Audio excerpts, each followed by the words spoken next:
Hey, good evening, everybody.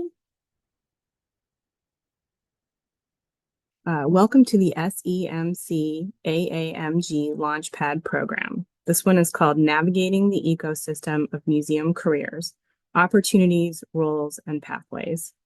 My name is Zinnia Willits, and I am the Executive Director of the Southeastern Museums Conference. A warm welcome to everyone joining us tonight. For those who may not be familiar with SEMC, we are a regional professional organization representing museums and museum staff in the 12 southeastern states, as well as the U.S. Virgin Islands and Puerto Rico. We have a membership of over 2,000 and continue to grow. SEMC is thrilled to be part of today's program and even more excited that it was developed in continued partnership with the Association of Academic Museums and Galleries. The SEMC AAMG collaboration on Launchpad programs is an example of the power of partnerships, peer-to-peer connection, learning, and camaraderie. I'm so thankful to Alexandra Chamberlain, AAMG's virtual administrator, and Christina DeRocher, AAMG's president, for oversight and collaboration on these sessions. This month, we're also pleased to work with Charity Counts, executive director of the Association of Midwest Museums, and speakers from that membership to widen the Launchpad circle. So now I'll turn it over to Charity to say a few words of her own. Thanks, Nia. Hi, everybody. I'm glad you could join us today. It's been fun this year to collaborate with SEMC and AAMG on the Launchpad series and get to bring some Midwest voices to this, although, our membership overlaps with AAMG a bit. So I'm excited that today's final session in our sort of Midwest collaboration this year has two of our three panelists from the Midwest, which is pretty cool. I'm really excited to see, in particular, my dear friend and colleague Destiny Mays on this panel. I hope that you all enjoy getting to hear from her in addition to Joy and Carrie. Thanks again, Zinnia and Alexandra and Christina for inviting AMM to collaborate this year. It's been a lot of fun. So I hope you all enjoy this last session for 2024 and to see you all around in the future. Thank you, Charity. It's always fun to do programs with you as well as our other regional and national partners. So we're going to move on to the program. First, I'm going to turn it over to Heather Nowak, who is SEMC's program administrator. She's just going to review a few of the housekeeping tips for the program and do some introductions. Hi, everyone. Thank you for joining today's program. As Zinnia mentioned, my name is Heather Nowak. My pronouns are she, her. And I'll quickly cover a few housekeeping items before we get started today. If you need closed captioning, it is available. Simply click the CC button in your Zoom screen and enable the audio transcription feature. You can also download a full transcript of the program by clicking More at the bottom of your Zoom screen, choose Captions, and then View Full Transcript. The program today will be recorded and emailed to each of you. For today's webinar, we encourage you to introduce yourself and share in the chat. Also utilize the Q&A function to ask any questions you may have during our conversation. And now it's my pleasure to begin today's program by introducing our panel. Our moderator will be Kristen DeRocher, Visual Arts Director at the University Museum of Contemporary Art, Augusta Savage Gallery, and Hampden Gallery at the University of Massachusetts Amherst. Our panelists today will be Carrie Heflin, Regional Sales Manager at Art Century, Desby Mays, the founder and chief strategist of Bluebird Digital Studio, and Joy Beckman, the director of the Wright Museum of Art and the George S. Parker Chair in Art History at Beloit College. Kristen, it's now my pleasure to turn the program over to you to begin our conversation. Thanks, everyone. Great, thank you. It's really wonderful to be here. I really appreciate that introduction, Heather. And I'd like to thank Zinnia and Charity for your partnership this season, and Zinnia for your longstanding support. A special thanks to Desby Mays, Joy Beckman, and Carrie Heflin for sharing their insights, their wisdom. I love this program because I learned so much from professionals around the country about their work experience and about their career. As Heather said, I'm the president of the Association of Academic Museums and Galleries, as well as my full-time position at the University of Massachusetts. And I just want to let any students on the call know that membership to AAMG is free. So if you are a student and you're not a member, I would encourage you to sign up. We have some incredible programs coming up. So specifically, we have a NAGPRA workshop coming up next week on the 19th of September. It's a two-parter, and there's a follow-up on October 1st. There's also a free program that we run in partnership with George Washington University, and that's on September 25th. And most importantly, for any members that are on the call that have been thinking about the virtual convening, we have a scheduling change, and that has now been moved to November 14th. So again, thank you so much for your participation in this program. I'm excited to get started. I'm going to jump right in and ask our panelists some questions. If you have anything that you'd like to ask, please go ahead and drop those into the chat. Your participation really makes these lively events. So again, thank you. So I'm going to just start and open it up to Joy, Carrie, and Despy. And maybe you could describe your educational background and sort of what led you to this career path in museums.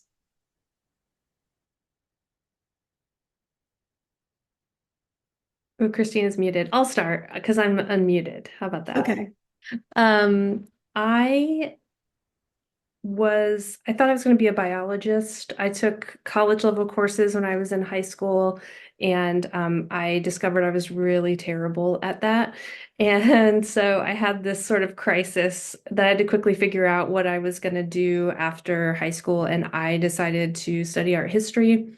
When I was in art school, just because I loved it so much. When I was in art school, I encountered a museum studies program, and so I landed there, really focused on finding a job after graduation, and I'm sure that's relatable. But I started out in museums in the education side and transition to tech, and we'll probably talk more about that later. So I'll kind of put a pin in that and let Carrie talk about her background. You're just next to me on the screen. Thanks, Desi. I think it makes sense for me to go next because we have kind of a similar career trajectory.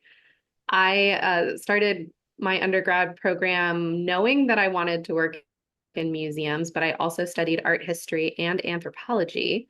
My junior and senior year, I took on some summer internships to try to figure out what within the museum field made the most sense for me. And the first one I did was with a curatorial team at Monticello, Thomas Jefferson's home in Virginia.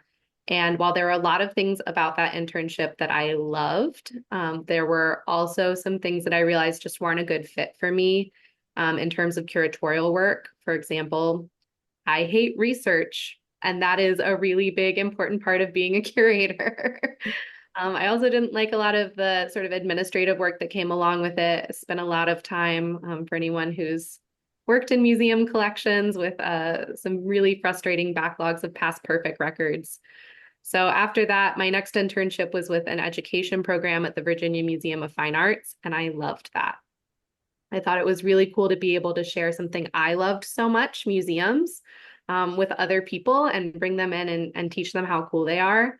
And I decided I wanted to be a museum educator, which is a little bit easier said than done. It's a really competitive field. There are few full-time, well-paid jobs available in that field. So I ended up taking kind of a side door in, which is I became an assistant teacher at the early childhood school that's at the Smithsonian in Washington, D.C. Something that not a lot of people even know exists. I didn't before I worked there, but they have a museum-based curriculum, and the school is located inside the American History and Natural History museums.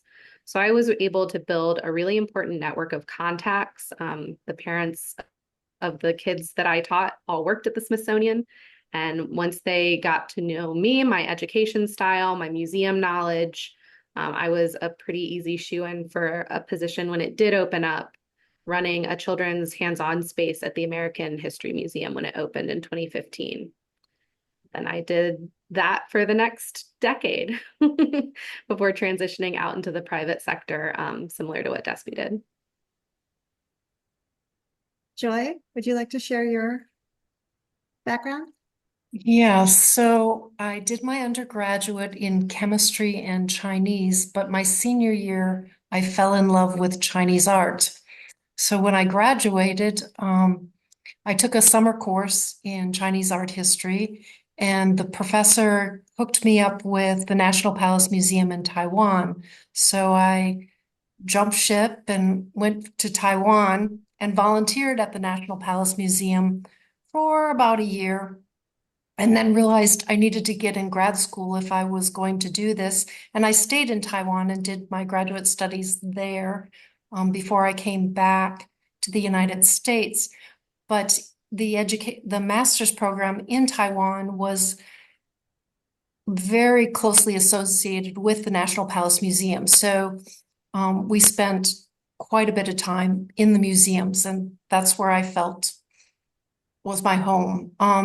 So then when I came back to the United States, finished my doctorate, at the completion, I was working at the Field Museum and the job at Beloit College came up. And so I took it, where I could spend time working in a museum with a close, just getting to handle objects and rather than sort of the distant kind of academic looking at them from afar. So yeah, that's my trajectory.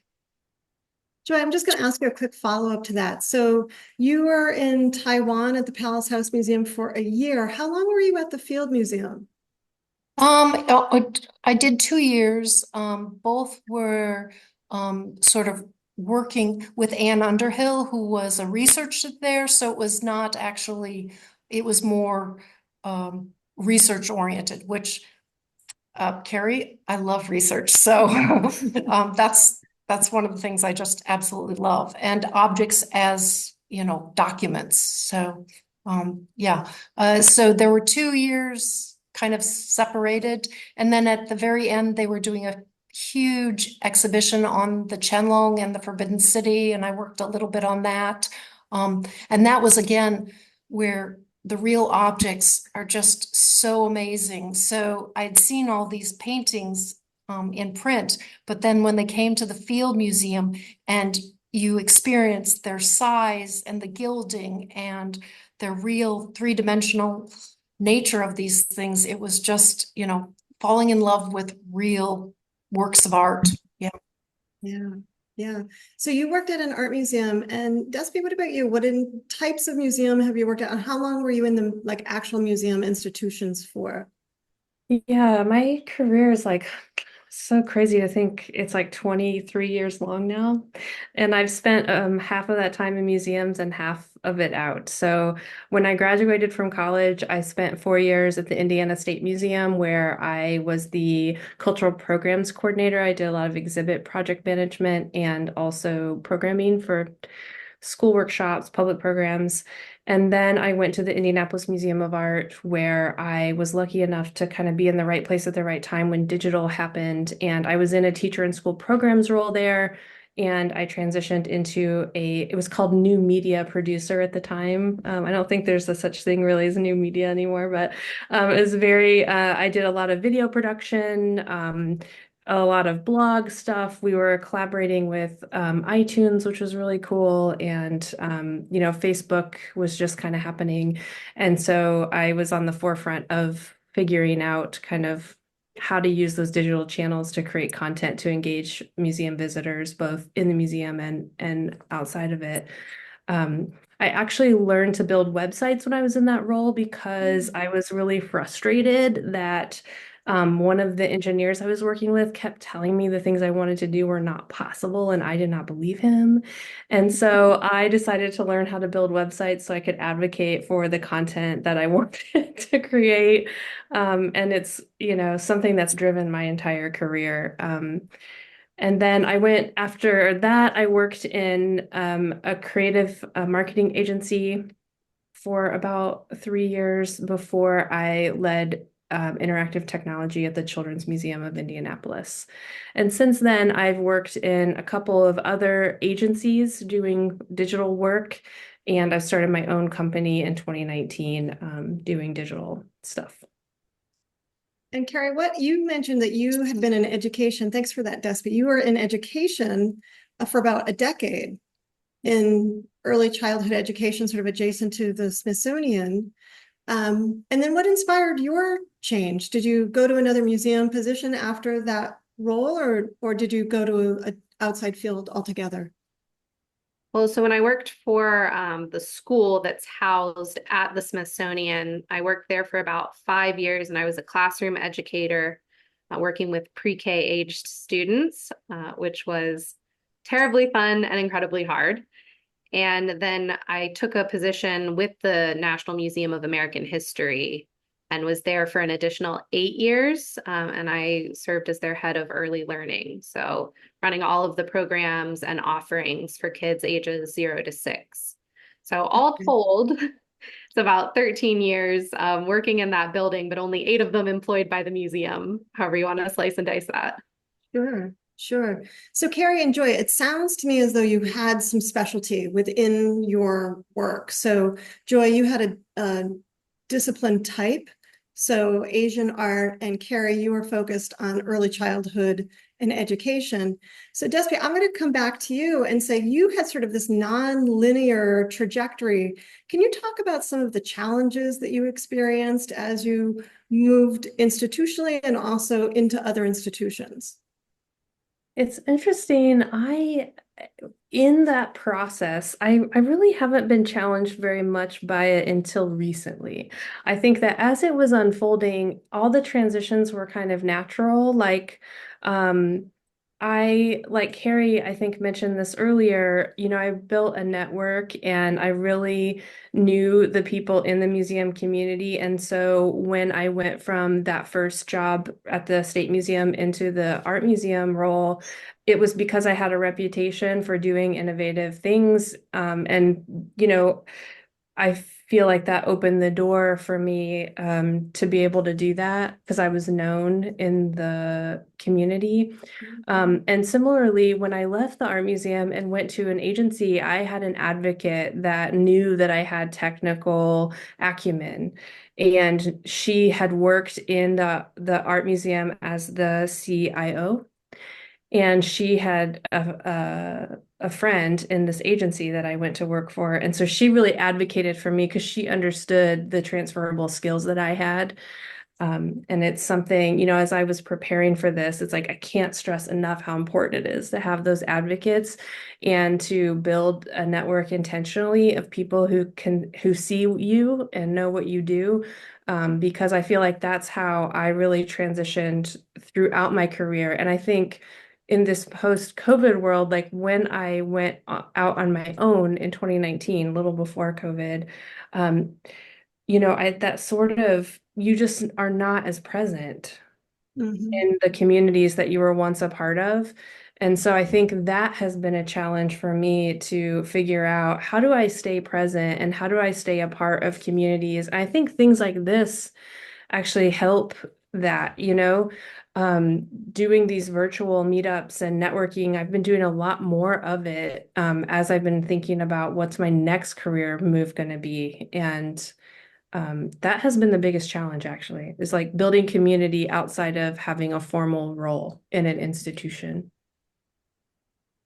That's great. And thinking about sort of two different things. One is sort of intentionally building your network, and I really like that. Joy, you're in an academic position. Do you have students reconnect with you after you graduate? And could you maybe just say a few words about like, what does that intentional network look like when you're an alumni, when you're sort of postgraduate? Do you help students reconnect, and maybe just describe that process? Yes, we definitely help our students. In fact, we just brought, if I can find opportunities to help students in their next step, I definitely am willing to do that. So I had a student who graduated in 2012, and then in 2018 or 19, she got a curatorial. We're an undergraduate institution, and she got a curatorial studies degree. So I just recently reached out to her, probably 2 years ago, and said, "Hey, would you like to curate an exhibit for us?" And so she came back this year, and it just opened last week, where she helped put together an exhibit. And so, and those first, we often give our students opportunities to do that because that helps them build that resume. So, and I would think, especially in small museums like ours, going back and saying, hey, this is something I'm interested in. Could you help me? Is there an opportunity here? Because small academic museums on college campuses are usually short-staffed, not a lot of staff. So, there's lots of opportunities to say, hey, could we do this? Or I've built an expertise in this, and can I come back and help? And you're helping your alma mater, and you're putting something on your CV. So, yeah. We've also had students come back and talk about, we had a student that launched a sort of fair trade textile online company. And she came back and talked on a panel, but she had done a lot of research in the museum on textiles before she built this business. So yeah, just finding opportunities, and again, advocating for yourself and finding your professors, because your professors are going to advocate for you. That's their job, right? So Yeah, great resource. They're a great resource.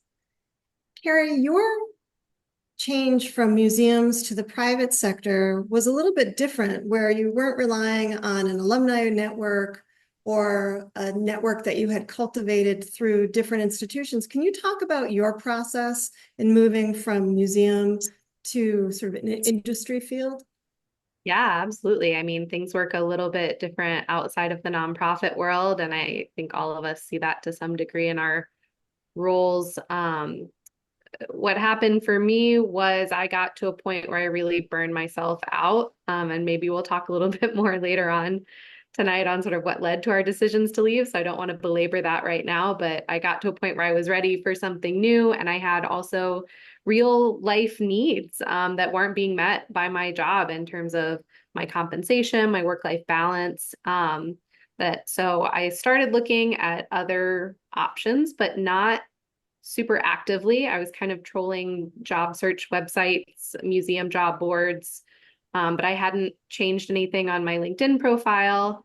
And just sort of out of the blue, I was contacted by a recruiter on LinkedIn who was working for the company that I am now employed by, Art Century. We do museum security software. And he reached out and said, I have a crazy proposal for you. This job is going to sound really out of left field, but if you're willing to hear me out, I believe, based on these things I'm seeing on your LinkedIn profile, that you would be a really good fit for it. And what he was looking at is what Despy was talking about earlier, those transferable skills. It turns out there are a lot of skills that you need to be a good educator, people skills, communication skills that parlay well into other career fields such as sales. So I spoke with him. I met with the leadership at the company. And once I understood the role and what they were proposing, I could see why it would be a good fit. And I decided to go ahead and take that offer. Fantastic. Thank you for sharing that. So you talked a little bit about like those soft skills as sort of transferable skills. And I'll open this up to all of you. What are some of those industry roles or for-profit roles that are really receptive to people with museum skills? Because they're sort of a special characteristic. You mentioned research earlier, again, education, training, being able to really focus, writing. We care to speak about some of those positions that are a natural fit or very receptive to museum employees. And I'll take it. Anyone can jump in. Yeah, I'll jump in. I think that the skills that I learned most in museums that prepared me for kind of industry work were really around storytelling. And I think that that is so much more relevant now than it was then, because storytelling is so transferable to any kind of marketing role. Like if you're going into a museum role right now, like it only helps you to think about how you can create content about the work you're doing, whether it's on LinkedIn or Instagram or TikTok or wherever it is. It really does kind of build this portfolio of content that is super transferable because there's so much social media management. I think that's one of the most fun jobs in museums, by the way. The social media manager, I feel like, has all the fun. It's a hard job. It's a lot of work, but it's a cool job because they get to be there when all the cool stuff happens. But certainly, membership and fundraising translates to sales, and there's just a lot of opportunities, I think, in the parts of the museum that we don't necessarily think of, first. Like Carrie talked about the curatorial position being kind of the first one that gets considered, and it was for me too. But not that that doesn't have, there's also writing and research and things that are transferable. But in my own experience, it's really the tech and marketing stuff that definitely transfers pretty easily.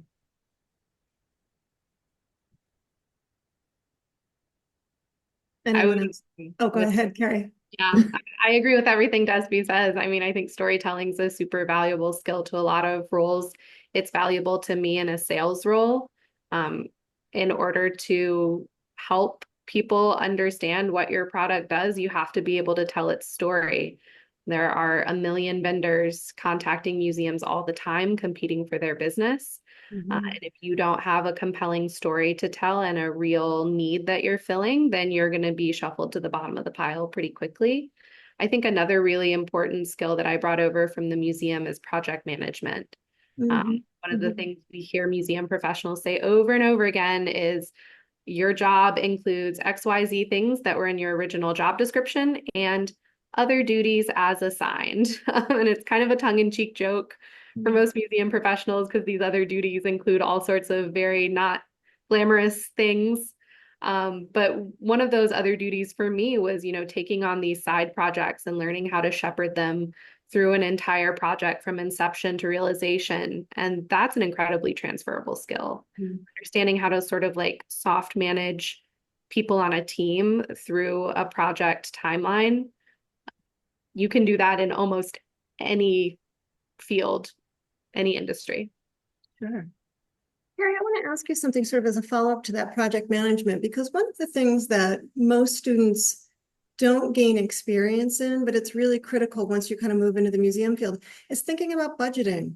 Are you going to be able to do your work? Are you designing a program? Are you creating collateral that actually can be produced and be affordable? So how did you go from education and teaching to actually then thinking about budgets and working on these projects? Did you get training, or could you just describe a little bit about that? Well, I'll say one thing that didn't change from being a pre-K classroom teacher to being the head of early learning at a major history museum is that I never had a budget. Okay. The answer was always, what can you do for nothing? And sometimes, little pots of money would come in here or there. You have to learn how to be pretty creative with it. But the main way that I learned how to budget was by starting with what can I do without a budget? And then what are sort of the nice to haves that I can build on top of that? I also really looked to mentors because I didn't have a finance background, to people on our project management team at the museum, on our procurement team, in leadership positions across all of the Smithsonian museums, and tried to learn from them kind of how that projection works. It takes a pretty deep amount of industry knowledge to be able to look at a project and say, I think it'll cost X amount of dollars. And prices are always changing, especially post-pandemic. Sure. Yeah, I don't know if that's quite what you were asking, but I hope it was helpful. No, I think it's helpful to hear, like, how did you gain that experience? And so you reached out to people that had more experience than you talked to them, you admitted that you didn't have that experience, and they were receptive to share that knowledge with you. And I think that's really important, that oftentimes we don't always have the experience, but we're thrust into these positions, other duties as assigned, and we have to figure it out. So drawing on those resources are really, really important.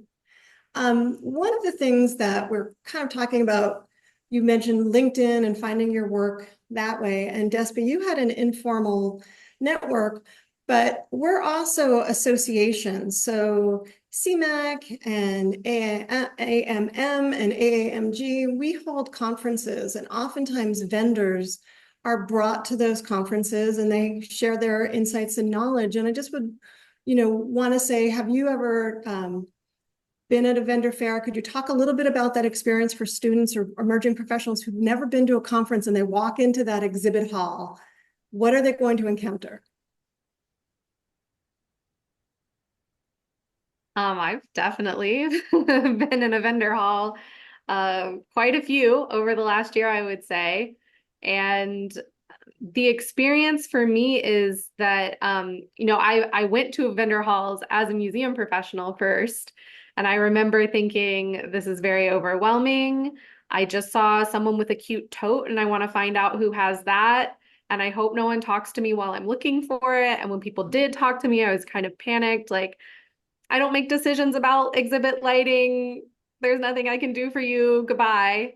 Now that I'm on the vendor side and I have a better understanding of really what the motivation is behind going to these events, it's really brand awareness. Again, the vendor field for museums is highly competitive, and there are some big names that tend to overshadow everyone else, and familiarity is everything in marketing and sales. People will go with what they're comfortable with over something that's novel and new.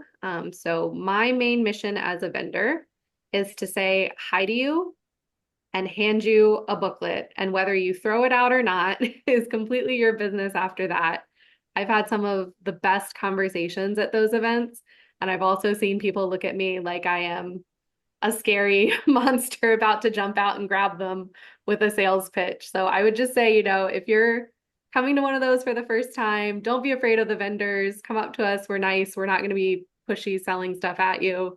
And take the swag, whether you talk to us or not, because we don't want to take it home with us. That's a good point. Yeah, Yeah, go ahead.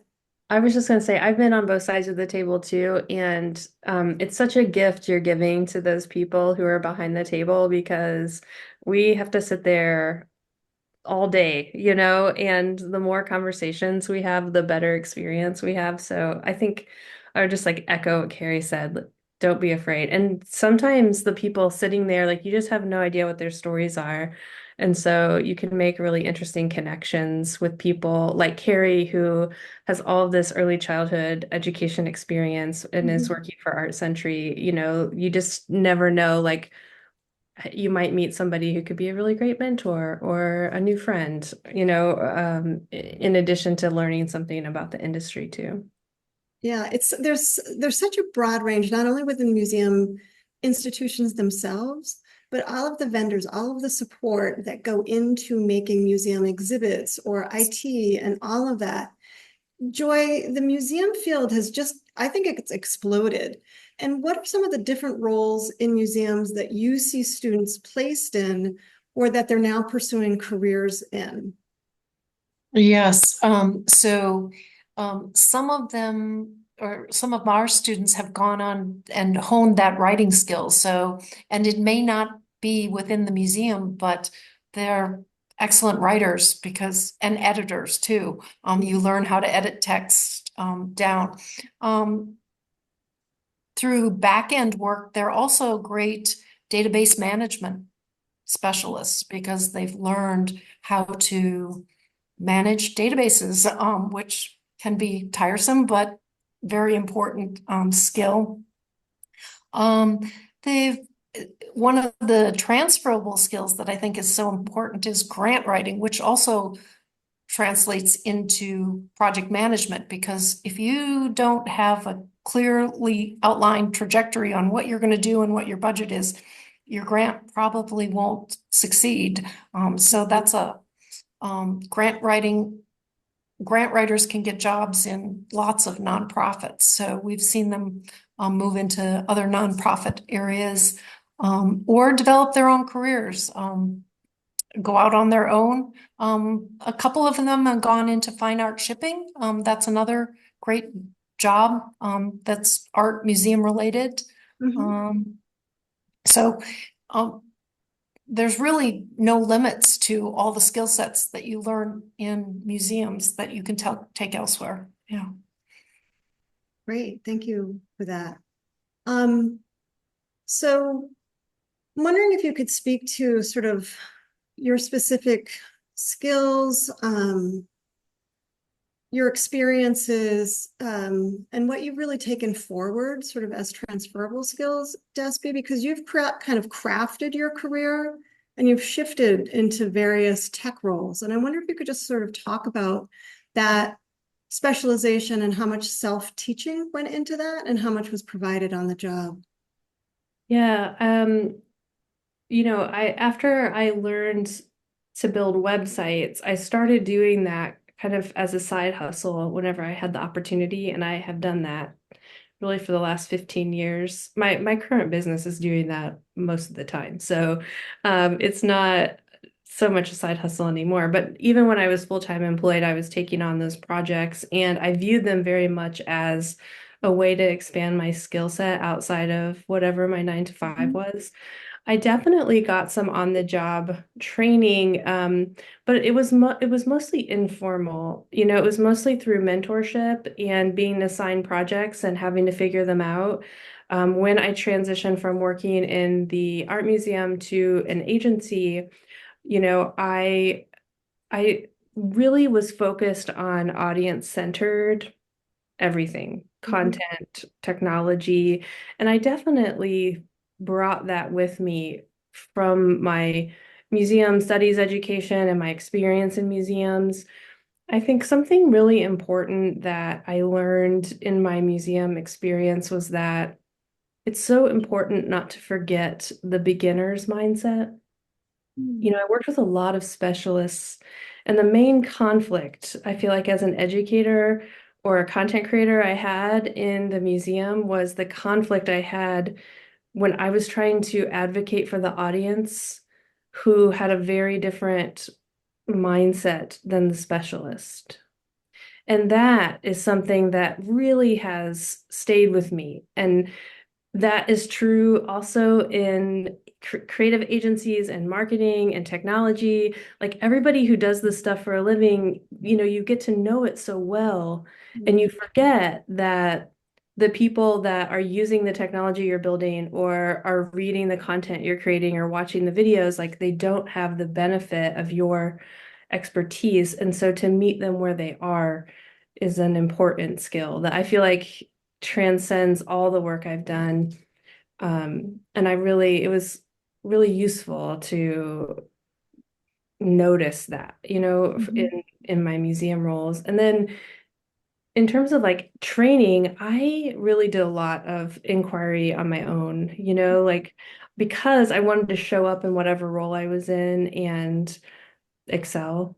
And I don't mean that in like a braggy kind of way. It's just like I really wanted to be able to lean into whatever role I was given. And so I did some um, sort of projects that I sort of created for myself to learn how to build maybe new modules in a particular content management system, or I did research on my own to learn Salesforce, for example, when I needed to do that in a museum role. And so being in a tech space particularly requires this all the time learning the new thing. And I think a lot of that is the job is the catalyst, but there's not necessarily time on the job per se to do that. So it's like there's a lot of kind of behind the scenes learning that goes on.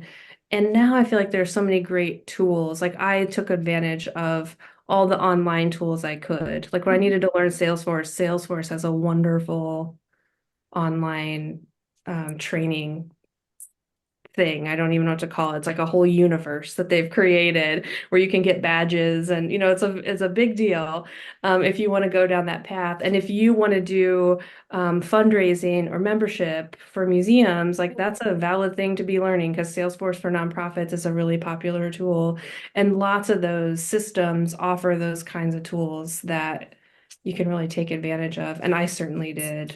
as I was going through my various roles. That's great advice. I know that there are opportunities out there. There's LinkedIn Learning. Some of the software companies themselves have their own tutorials that you can access online. So investing in your own education is a great, great tip. Carrie, could you speak about transitioning into the security field and sort of what that was like to suddenly be sort of the front facing for an industry and out of education and suddenly like, hi, I'm here to talk to you about security, and how you became an expert and could talk to different museum professionals, whether they were security or facilities and operation. You were on the education side, and then suddenly you're talking with all different personnel. Yeah, I guess the word is overwhelming that I would use, leaving a career that I built for over a decade and a deep expertise that I built during that career, and doing something completely new has been a fabulous adventure. And I'm someone who really likes learning new things constantly. I think a lot of us who are in museums thrive on that. And so changing careers has been a real blessing in that sense, that I have just gotten to drink up all this new stuff. I would not call myself an expert in security or software and tech and network video by any means at this point, but I've learned so much over the last year. And, what I learned was that I really had to give myself some grace and be willing to admit that progress is progress, even if it feels slow. Lean heavily on the people around me who were constantly offering help. And I've had that in every job I've ever taken. People will want to see you succeed. They aren't cheering for your downfall when you come in and join their team most of the time.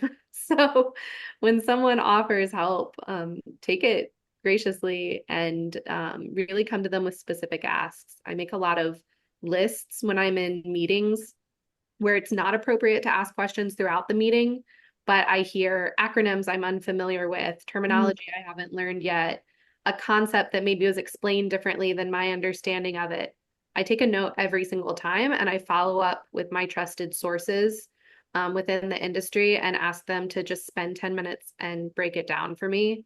And that's really helped a lot. So I think it's definitely something that I'm still in the process of learning, but I feel really confident when I go into those sales conversations now, and I can pull on my education skills and my storytelling skills to communicate the things I know in a way that I almost think my newness to it helps me speak it more plainly. People who have been in the field for a long time, and Despy has probably seen this, almost speak in code sometimes. And security directors use these software tools, but they're not necessarily experts in tech. So having me come in and maybe be able to say it with a few fewer acronyms or a little bit plainer language, I think sometimes works to my benefit. Great. Great. Thanks for that. Those are great insights. So you both worked for agencies, you've worked for a firm. There are also people who decide to become independent contractors. So, small museums often rely on people who can come in for short-term projects. And I'm wondering, Joy, because you're at a small academic museum, if you could describe some of the independent contractors that you've hired and the projects that they've worked on for you. Yeah, we rely heavily on independent contractors. I have one curator and myself, and then a large body of student workers. So for fine art shipping, packing, storing, we rely on outside shippers. We've occasionally hired outside curators to come in and curate shows and we know a number of small independent curators because we can't curate 4 galleries and rotate them every 3 months by ourselves. That just is impossible. When we do catalogs, we hire graphic designers. We just produced a catalog a couple years ago on American landscape painting.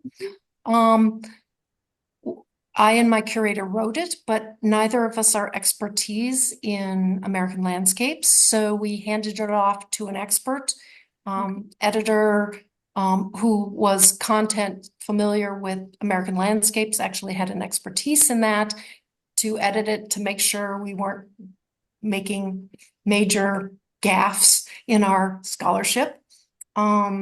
We often hire artists who are perhaps at the beginning of their career and haven't and are looking to do a side hustle as art handlers and preparators to put stuff up on the wall. So we find local artists who are still interested in doing a little of that, and we work with them to hang a lot of our shows. We work with conservators all the time to have our work both assessed and then conserved. And occasionally we've grant funded to bring in museum educators. I do not teach K-12 museum programming, so I need people who are educated in that to come in and help us. We're doing a grant funded program right now where, again, we've brought somebody in who has years of experience in museum education to build the programming for us. I'm trying to think of some we hire, well, I don't know if we outside contract, but we send things to auction houses occasionally, and appraisers. We require appraisers. So these are all services that we contract out to. So the list could go on and on. If I could hire somebody to do database cleanup, that would be awesome too. So yeah. Great. So Carrie and Despy, you occupy really unique positions and you have different perspective on the field. And I'm just wondering, as you sort of scan the museum sector, where do you see opportunities and sort of what new positions have you seen kind of spring up or that you've encountered that you didn't know existed until you inhabited these roles? That is a good question. Despy, you go first, or you want me? I'm thinking about it. I think that I've been having some conversations with consultants that are serving the museum field, and because the role that I want to see isn't quite there yet, it's interesting. I am really interested in who is coordinating all the technology that interacts with audiences. And there's a spectrum depending on how big an institution is of how much content that is. But it's like emails and direct mail, mailers for fundraisers, exhibition notices, whatever types of education content programming. There's opportunities for us to use technology to stitch these together into a real visitor journey that could be much more intentional and coordinated, but it really requires some technological systems to be in place and for there to be somebody whose job it is to interface with all those different departments and all those people to make that collaboration possible, because everybody has so much to do. It's just really hard to go up a level and say, how can we make this a unified experience? So everybody I've talked to so far says that it's coming, and people are starting to write these job descriptions and try to figure it out, but it's not quite there yet. I think I have encountered more chief digital officers than I would have expected. That's a role that I think is newer. I think museums have always had a chief information officer. And if you aren't sure about the difference, the chief information officer often is in charge of IT. And IT is more about infrastructure and systems, hardware. Sometimes that person's called the chief technology officer, just to keep things confusing. But the chief digital officer is really usually about content and creating digital content. And so that's a unique role that is increasing. It's increasing in the for-profit world too, as digital content becomes more and more important for business, So I think that's the thing I would say is the most new growth. I'll ask you a follow-up as you describe these specific job titles. Those are for large organizations, but as you sort of move down, people may be getting a start in a small organization. So could you maybe just talk about like, what is IT going to look like at a 4-person institution, maybe versus like a 20-person museum? Just like what are those day-to-days that somebody's going to encounter in tech? Yeah, that's a good question. I've mostly worked at larger, so 100 and larger staff, the museums I've worked for. So my perspective is skewed. But having worked with people in smaller museums or even smaller nonprofits, I've worked with a lot of non-museum nonprofits too. And I think that it often looks like something called managed services. So you hire a partner, a vendor, to provide services for your team. And that is usually a month-to-month contract where, that company is setting you up with computers and Wi-Fi and data storage and stuff like that. And if something goes wrong or you need help desk support, you can call them kind of on an ad hoc basis. I think that's the best case scenario. But in really small organizations, sometimes it's a volunteer. Sometimes it's hiring somebody to do a really specific thing and then support is kind of ad hoc later. People might have their computer set up and maybe there's a person they can call when there's a new person and they need to set up a new computer or something like that. It can be really informal. And I've seen everything in between. When I did a session for the Museum Learning Hub on digital and web stuff. And, something that I talked about was just thinking through volunteering roles for that stuff because those are really critical functions for your team.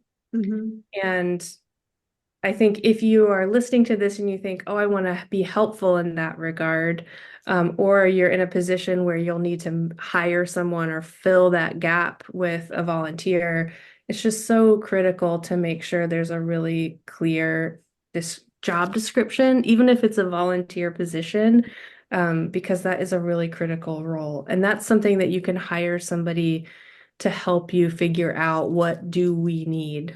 It's like a really helpful thing that vendor partners can help you do. Even if they're not going to help you on an ongoing basis with the service, they can consult with you so that you know exactly what to ask for. Because sometimes with technology, I think that can be the biggest barrier for, especially for small organizations, it's just not knowing what you don't know and not knowing what the need really is because of that. Great. Thank you for that. We have about 5 minutes left. I have more questions for you that I'm not able to get to. But I did want to ask, Carrie, where do you see, I guess everyone, where do you see yourselves in museum work in the future? And sort of what's your ideal role? Well, I think sort of to loop back into the previous question and answer this one at the same time, the trend that I'm seeing most in museum jobs right now that I'm really excited about is that for a long time, museums have operated in very traditional siloed formats, right?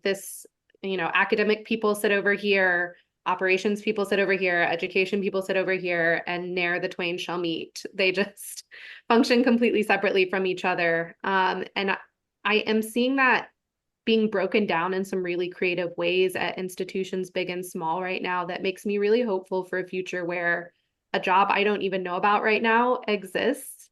I'm someone who really loves strategy and looking at really big picture stuff and figuring out ways to fit the puzzle pieces together. So I think moving forward, I'll be looking to put the puzzle pieces of my career and my background in different areas together into a role that kind of, fits that skill set. And if anyone wants to hear more about this sort of de-siloing, I'm doing a panel presentation at SEMC in a few weeks that's about the integration of security with visitor services and collections management. That's going to be super fun. The panelists are great. So happy to talk that anytime. And I'm going to broaden the question too, because as you think about that ideal role, there's also that issue of work and life balance.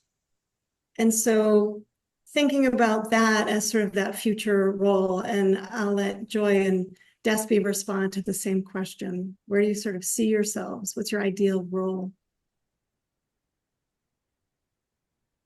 Well, I think for me, it is really a content role. I think I started in content and I have kind of ended up in a much more technical orientation, and I'm trying to move back into a content role. So we'll see. I think I definitely want to be more connected, and I've been making a really more intentional effort to attend the conferences and get more involved. And I think that is really a good suggestion, Christina, of just joining the professional organizations that are available, and building those connections to see what's possible and see what's out there. Right. To follow up on that, I think, the technology that is coming out is just amazing. And what I think it will be able to do, and I've seen it happen occasionally, it's going to change the way we exhibit. I mentioned this in our group. The Art Lens at Cleveland is an amazing where they use media to help visitors then go into the galleries and experience art after it's been mediated, and it helps them engage with the art in different ways. But just, right now I'm planning an exhibit and I'm trying to bring in the technology piece, which is difficult, to make our things really come alive. We can create backgrounds, we can create environments in a way that, 20 years ago wouldn't have been possible to really engage. And the videos and things like this are going to enable us to, when we do exhibits, really make them feel more engaged rather than the dusty thing in the vitrine that sits in the box with the long label. People will be able to better engage with them, I think, because there'll be more technology around it to help us with that. And so I think it's going to be really exciting. And the experimentation with those outside traditional curators, the Minneapolis Institute of Art has been trying to do that for several exhibits. They hired a scene director from a theater to curate a show on Chinese art, Qing Dynasty art, and then they more recently hired one of the artistic directors from Crouching Tiger, Hidden Dragon to curate their show on ancient Chinese bronzes, which for most people, if they go through the ancient Chinese bronze gallery, it's like a quick drive through, so trying to make these things, bring them to the public rather than, you come to us and you need a lot of knowledge and background in order to really engage with this. So I think it's going to be exciting. Yeah. Great. Well, I think there's a lot of excitement for our field. I think there's a credible amount of opportunity, and I'm very enthusiastic about what the future is going to hold for museums. We're available for any questions. I didn't see any others. I didn't see any in the chat. But if you have a minute, if anyone has a question. There's one in the Q&A, Christina. Oh, I didn't see that. Let me see. Yes, Zoom has done a funny thing where it hides the Q&A. You have to go searching for it. Oh, okay. Sorry. Yeah. Let's see. Hello. This is from Maddie. Hello. Thank you so much for this panel. It has been so helpful. I'd really like to know how much your undergraduate degree impacts your job opportunities as a professional, especially if you plan on going to or went to graduate school. I'm working on my undergrad in interior design, but I'm also very interested in museum work and wondering if I should change my major. Thanks so much. I'd say don't change your major because I think interior design would be incredibly helpful in museums, especially if you're thinking about like exhibit design work. Um, I think anything you do is going to have some impact, but you can determine how much of an impact, again, by looking at those transferable skills, thinking about if you're interested in museum work, what type of jobs interest you, and seeing what skills you might be able to take from your undergrad work into that. I would recommend talking to other people who've done grad school programs before taking on grad school. And that is the one thing I'll say about that. Sure. Sure. Yeah. And I also wanted to add to that too, just thinking about visitor services, even just museum design, thinking about what the visitor experience is going to be in a museum space, not even the didactics and the content of the exhibit, but just that welcoming, what does the visitor, go from curb to doorway to, front desk, that whole experience is really a design one, not so much a curatorial one. I would also echo both, Carrie in particular, that don't change your undergraduate degree. Your undergraduate degree is a base, and the more experiences that you have that might be different from others who've gone on a straight, undergraduate museum studies graduate student, you'll bring a wealth of knowledge to the field that then you'll be able to develop it in other ways that maybe other people don't have that skill set. So keep the undergraduate degree and get a job in a museum. So. Great. Well, with that, thank you so much. Thank you, everyone who has participated. We're grateful for your participation, wonderful suggestions, and just fantastic information for the field. So I want to thank you all for that. And also, if you didn't see it in the chat, I just wanted to point out that Carrie's panel session is listed there, so you can check that out and register for the CMAC conference. Thank you. Thanks, everybody, for joining and another great program conversation. Sometimes I appreciate just being able to listen. So thank you for Christina and everybody for doing all the talking on this one. It was great. Thanks for having us. This was fun. Thank you. Thank you. Enjoyed it. Great. Yeah, same. Thanks, Charity. Yeah, thank you all. Bye. Thanks, everyone. Bye-bye. Everybody have a good night.